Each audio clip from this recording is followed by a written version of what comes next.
예수님에 대한 고백 가운데 때로는 우리는 이런 의문을 갖습니다. 예수님은 이 땅에 오셔서 많은 일을 하셨습니다. 예수님께서 하신 일, 특별히 마태복음 4장 23절은 예수님의 3대 사역을 우리들에게 이야기해 주는데, 가르치고 전파하시고 고치셨다라고 말합니다.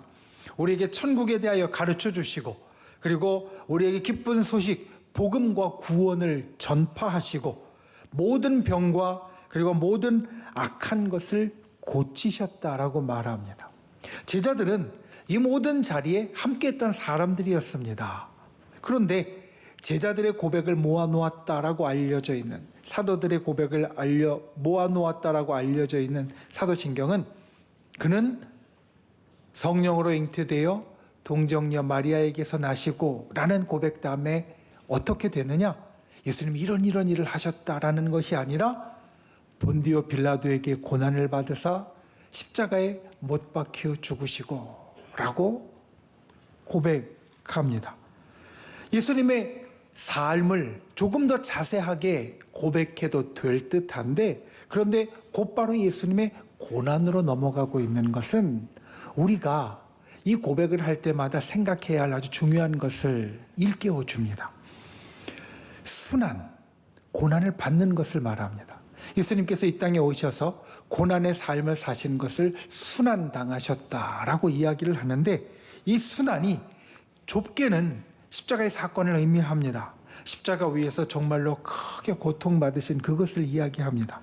그런데 넓게는 예수님의 순환은 십자가뿐만 아니라 이 땅에 사셨던 모든 시간, 탄생부터 그리고 십자가의 그 시간까지를 순환이라고 이야기를 한다라는 겁니다.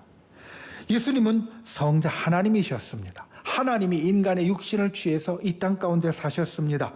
하루하루가 하나님으로서의 모든 특권을 내려놓고 인간의 한계에 갇혀있는 그 삶은 사실은 예수님에게 있어서는 고난의 삶이었고, 그래서 이 땅을 살아가신 모든 시간이 사실은 예수님의 고난의 시간 가운데 들어간다는 겁니다. 그리고 예수님의 모든 삶이 고난이라는 것은 예수님의 삶이 총체적인 고난이고, 그리고 그 모든 시간이 예수님의 고난은 우리를 구원하기 위한 고난이셨기 때문에 총체적인 구원의 삶이라는 것을 우리들에게 일러줍니다. 오늘은 고난 주간의 시작인 종려주일입니다. 우리가 본디오 빌라도에게 고난을 받으사 십자가에 못 박혀 죽으시고, 이 고백을 오늘 우리가 함께 살필 때에 예수님께서 이 땅에서 우리에게 보여주신 그 삶을 돌아보고, 그 예수님의 삶을 통하여 우리에게 보여주신 예수님 마음의 깊은 것을 우리가 들여다볼 수 있는 귀한 은혜가 있기를 예수님의 이름으로 축원을 드립니다. 첫 번째, 고난은 우리를 향한 사랑입니다. 오늘 본문 말씀 갈라디아서 3장 13절의 제일 처음은 이렇게 시작합니다. 그리스도께서 우리를 위하여 저주를 받은 바 되사 율법의 저주에서 우리를 속량하셨다. 예수님이 고난을 통하여 담당하신 것을 저주라고 말합니다. 예수님께서 십자가의 고난과 죽음을 통하여 이 저주를 자기의 몸에 지셨다라는 말씀입니다. 우리에게 아브라함에게 약속된 복이 열려지게 하시고, 그리고 예수 믿는 우리에게 하나님의 영, 성령이 임하신다라는 약속을 주기 위해서이다. 이게 예수님의 고난에 대한 이유와 그리고 요약입니다. 그런데 여러분 생각해 보십시오. 나를 위하여 저주를 친히 지시는 마음, 그리고 하나님의 영이 나와 함께 할 수 있도록 만들어주시는 마음, 이 예수님의 마음은 좋은 마음이겠습니까? 나쁜 마음이겠습니까? 우리는 분명히 압니다. 내 저주를 대신 져주는 것은 나쁜 마음일 수 없습니다. 나에게 복의 길을 열어주시는 것은 나쁜 마음일 수 없습니다. 하나님의 영이 나와 함께 하시는 것은 나쁜 마음일 수 없습니다. 좋은 마음입니다. 어떤 좋은 마음이냐면 우리를 사랑하는 좋은 마음이라는 겁니다. 오늘 우리가 함께 보는 본문 말씀, 예수님의 고난은 우리를 사랑하는 좋은 마음에서 나타난 것이다 라는 것을 우리에게 분명히 이야기해 줍니다. 그런데 거기에 본디오 빌라도에게 고난을 받았다라고 우리는 고백합니다. 여러분, 사도신경은 우리가 하나님에 대한 믿음의 고백을 하는 그러한 고백입니다. 성부 하나님과 성자 하나님과 성령 하나님과 믿음의 일들에 대한 고백입니다. 그런데 그 가운데에는 두 명 사람의 이름이 나옵니다. 하나님의 이름이 아니라 두 사람의 이름이 나옵니다. 첫 번째는 우리가 지난주에 살핀 마리아이고, 두 번째는 오늘 우리가 이야기하는 본디오 빌라도입니다. 어떤 사람들이 이것을 굉장히 불편하게 여깁니다. 그래서 우리가 하나님에 대한 믿음을 고백하는데 사람의 이름은 빼는 게 낫지 않겠냐고, 그냥 동정녀에게서 나시고, 그리고 예수님이 고난을 받으사라는 말로 충분하지 않겠냐고 말하기도 합니다. 그런데 우리의 믿음의 고백 가운데 이 인물들의 이름을 분명하게 언급하는 이유가 있습니다. 그것은 특별히 본디오 빌라도가 언급되는 의미는 예수님의 고난이, 그리고 예수님이 십자가에서 당하신 것이 분명한 역사적인 사실이라는 것을 드러내는 것입니다. 본디오 빌라도는 성경에만 나오는 이름이 아닙니다. 로마 역사책에 나오는 이름입니다. 로마의 총독이었고요, 유다 지역을 통치하던 총책임자였습니다. 그리고 로마의 총독에게는 로마 정부에 대항하는 사람을 감옥에 가두고 사형시킬 권한이 있었습니다. 그래서 예수님을 죽이기 위해서는 빌라도의 판결이 꼭 필요했습니다. 그러니까 예수님의 그 십자가의 사건, 고난과 죽음은 바로 이러한 실제 있었던 인물과 실제 그때의 로마 시대의 통치 방식이 있다는 것을 우리들에게 보여주면서 예수님의 고난과 죽음이 구체적인 시간과 공간 가운데 일어난 역사적인 사건이라는 걸 모든 사람들이 다 같이 보고, 우리 믿는 사람만이 아니라 당시 십자가형은 공개된 형벌, 처형 방식이었기 때문에 많은 사람들이 함께 본 진짜 일어난 사건이었다는 것을 일러주는 겁니다. 그리고 본디오 빌라도의 이름에는 예수님이 세상에서 거부당하셨다라는 의미가 있습니다. 마태복음 27장을 보면 본디오 빌라도는 예수님이 죄가 없다는 것을 알았습니다. 그래서 나중에 자기가 손을 씻으면서 나는 여기에 책임이 없다라고 그 책임에서 벗어나려고도 합니다. 그런데 그는 예수님을 풀어주었다가는 밀란이 일어날 것이 두려웠습니다. 그리고 정치적인 이유로 인하여서 자기 마음속에 있는 양심의 소리를 그냥 묵살했습니다. 이것은 보통 인간의 모습입니다. 인간의 권력이 가진 부정적인 모습이고, 우리 사람이 보통 가진 불의와 부패의 모습입니다. 그래서 본디오 빌라도는 예수님의 죽음에 대한 책임을 지게 됩니다. 예수님의 사형 판결의 마지막 도장을 찍은 자가 바로 본디오 빌라도였기 때문에 예수님의 죽음에 대한 최후의 책임을 가지게 되었고, 그를 통하여서 예수님이 본래 죄가 없다는 것을 알면서도 도장을 찍음으로 인간의 본성이 죄 속에 있다는 것을 나타내는 사람이 되었습니다. 여러분, 우리 인간 속에 있는 불의와 부패는 하나님이 우리 가운데 임하실지라도 그분을 알아보지 못하게 합니다. 그분을 거부합니다. 본디오 빌라도는 이것을 드러냅니다.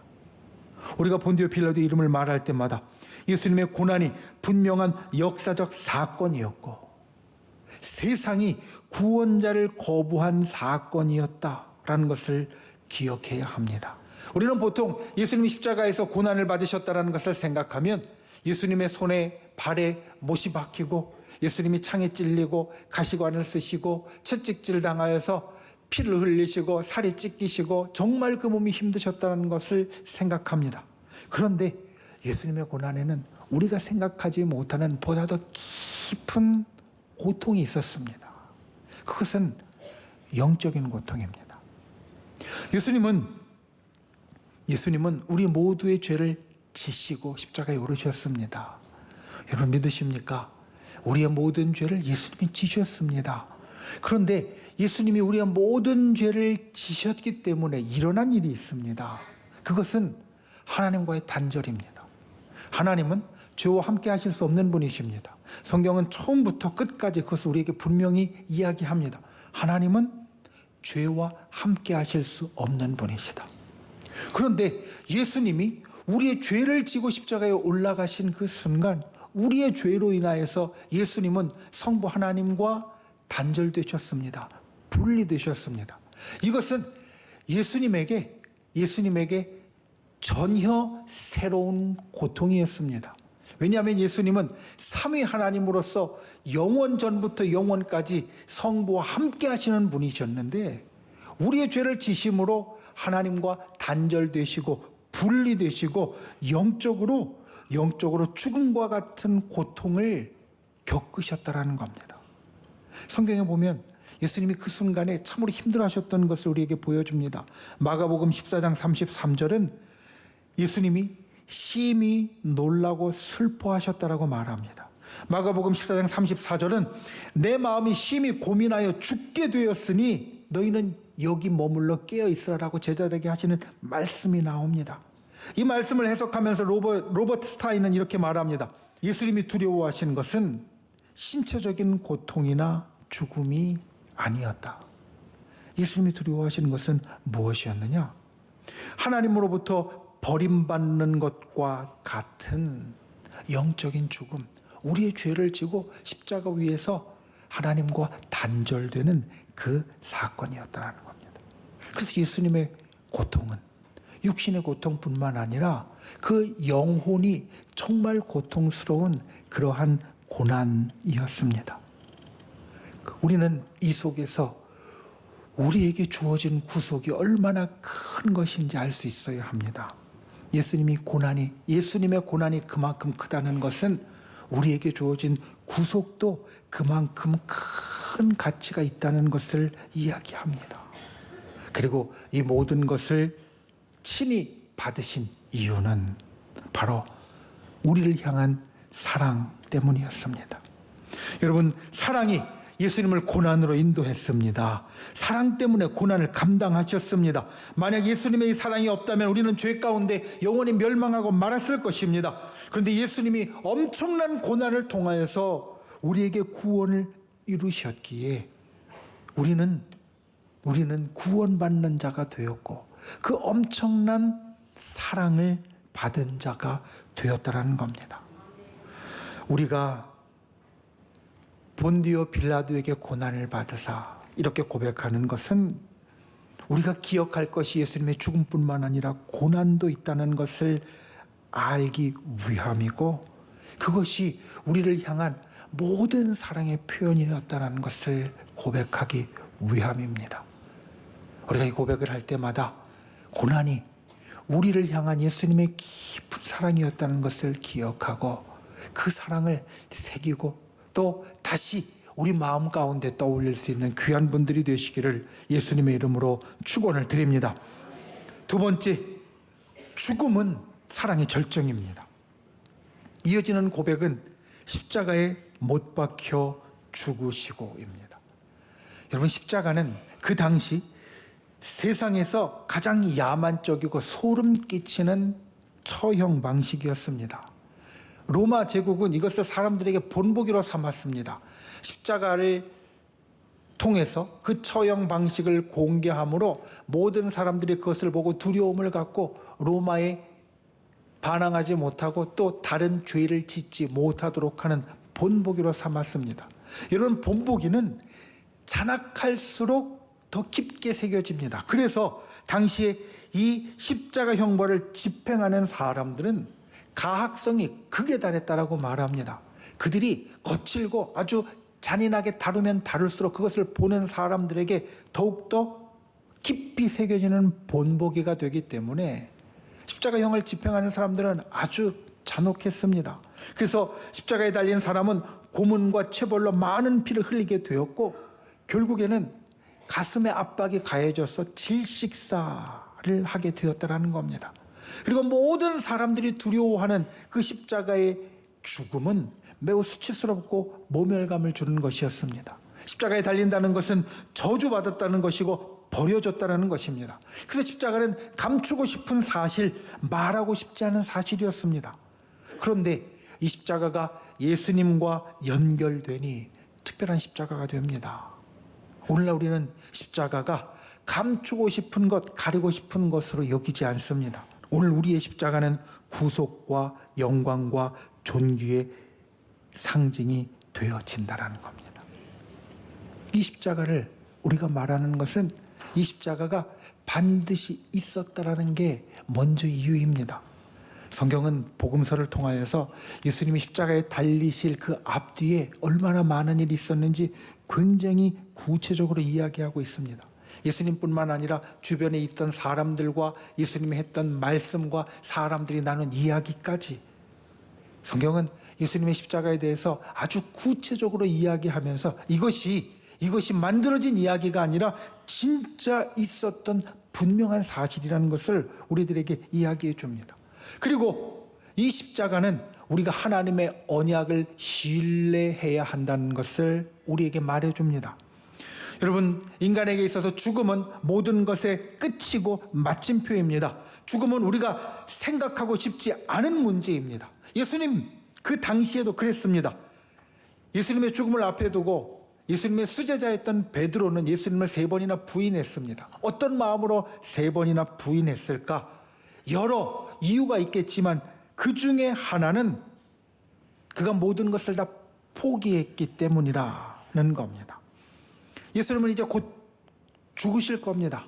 그러니 자기가 3년 반의 인생을 쏟아 부으면서 예수님과 함께하고 그리고 모든 소망을 품었는데 그 소망은 이제 다 없어질 겁니다. 예수님의 죽음과 함께 없어질 겁니다.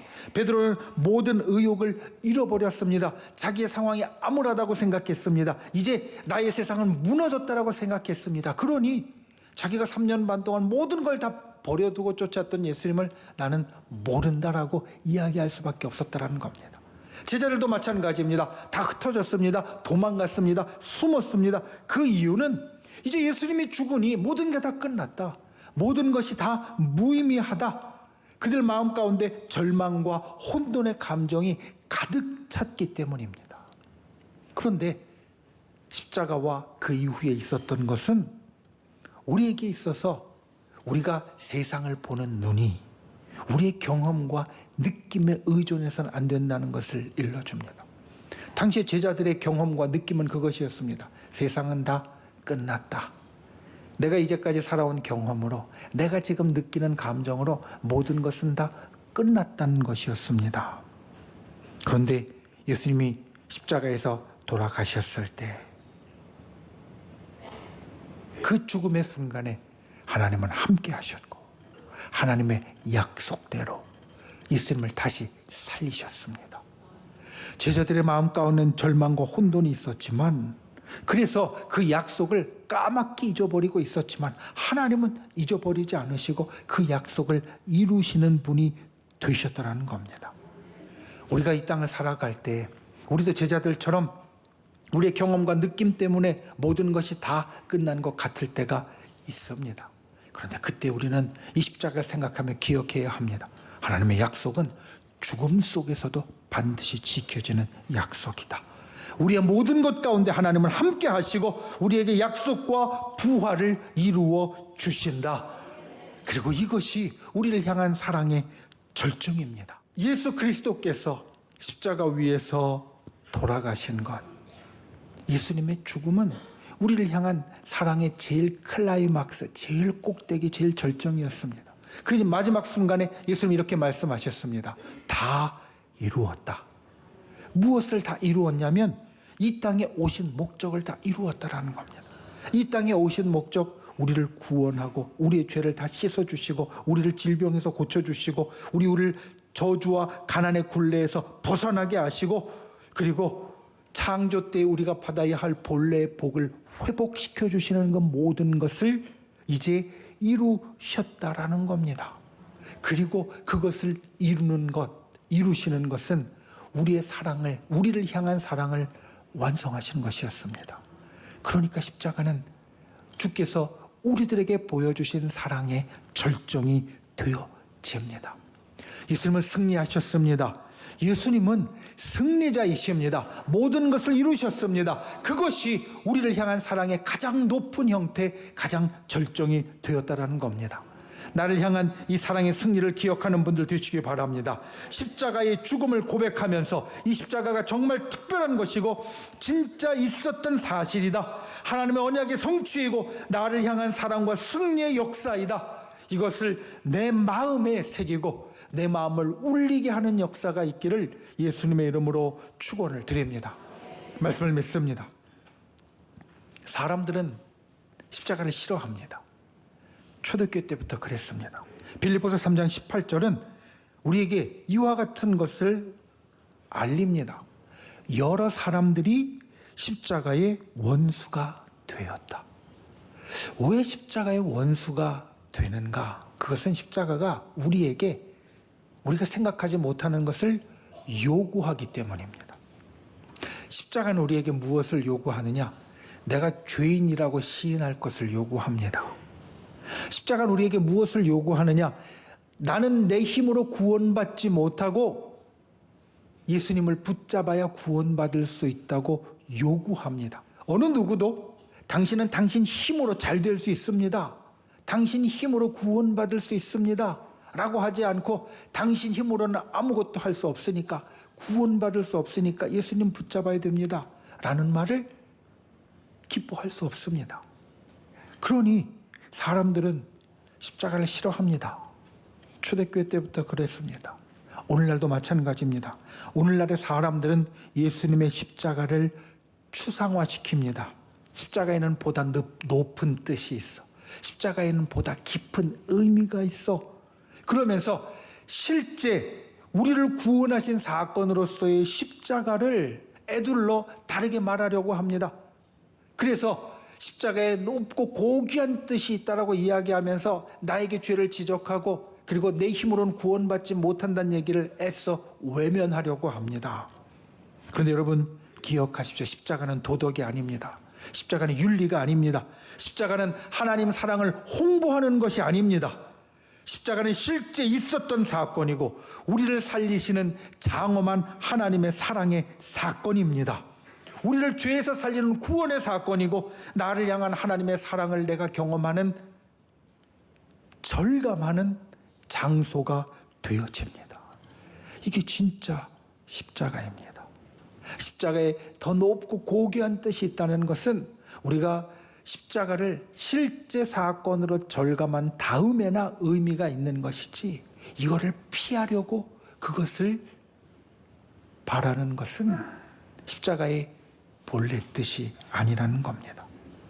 이것을 신학적으로 이렇게 말합니다. 예수님이 십자가에서 죄인인 우리가 받아야 할 형벌을 다 받고 죽으셨을 때 우리와 그리스도 사이에는 신비로운 하나됨이 일어난다. 그 십자가를 내가 절감할 때 내가 예수 그리스도와 신비로운 하나됨을 경험한다. 나의 옛사람이 그리스도와 함께 죽고 우리가 그리스도와 함께 살아가는 새 사람이 되어진다라고 말합니다. 오늘 십자가의 이와 같은 역사가 우리에게 있기를 원합니다. 신비로운 하나됨, 이것이 시대를 초월해서 지역적으로도 멀리 있는 우리에게까지 십자가의 사건이 영향을 미치는 놀라운 이유입니다. 그리고 반대로 이야기하면 신비로운 하나됨이 없으면 십자가의 사건이 나의 삶에 영향을 미치지 못합니다. 우리가 십자가를 생각할 때마다 그리고 예수님의 고난을 생각할 때마다 우리를 향한 사랑을 우리가 다시 한번 새기고 그 사랑을 붙잡고 그리스도와 하나 되는 귀한 은혜가 있기를, 십자가가 진짜 있었던 사건이고 나를 위한 사건이라는 것을 새길 수 있기를 예수님의 이름으로 축원을 드립니다.